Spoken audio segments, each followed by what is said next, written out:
നമ്മൾ sugar caramelise ചെയ്യാറില്ലേ, അത് വഴി നമ്മൾ ആ ഷുഗറിലുള്ള ഹൈഡ്രജൻ കണ്ടൻറ്റിന് റിമൂവ് ചെയ്യാണ് ചെയ്യുന്നത്. അപ്പോഴാണ് അതൊരു ബ്രൗൺ കളറായിട്ട് മാറുന്നത്. സൾഫ്യൂരിക് ആസിഡ് എന്ന് പറഞ്ഞാൽ ഒരു സ്ട്രോങ് ഡീഹൈഡ്രേറ്റിംഗ് ഏജൻറ്റാണ്. അപ്പോൾ ഞാനിവിടെ ചെയ്യുന്നത് കുറച്ച് സൾഫ്യൂരിക് ആസിഡും കുറച്ച് നൈട്രിക് ആസിഡും മിക്സ് ചെയ്തിട്ട് അതിലേക്ക് ഷുഗർ ഇടുകയാണ്. അപ്പോൾ എന്താണ് റിയാക്ട് ചെയ്യുകയെന്ന് നമുക്ക് നോക്കാം. റിയാക്ഷൻ എന്താ നടക്കുക നോക്കാം. ഒരു 2-3 മിനിറ്റ് എടുത്തു റിയാക്ഷൻ സ്റ്റാർട്ട് ചെയ്തിട്ട് ഇതാ ഒരു ബ്രൗൺ സ്മോക്ക്, ഒരു ഫ്യൂംസ് പുറത്തേക്ക് വന്നു.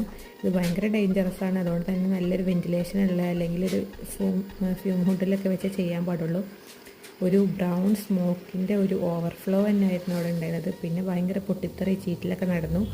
അത് കഴിഞ്ഞിട്ട് പിന്നെ അത് ഒരു ബ്ലാക്ക് ആയിട്ട് ടേൺ ചെയ്യാൻ തുടങ്ങി. കാരണം അതിൻ്റെ വാട്ടർ കണ്ടൻ്റൊക്കെ പോയതിന് ശേഷം ആ ഷുഗർ എന്തായി, ഡീഹൈഡ്രേറ്റ് ആയിട്ട് ഒരു കാർബണായിട്ട് മാറാൻ തുടങ്ങി. അതാണ് ഈ റിയാക്ഷൻ.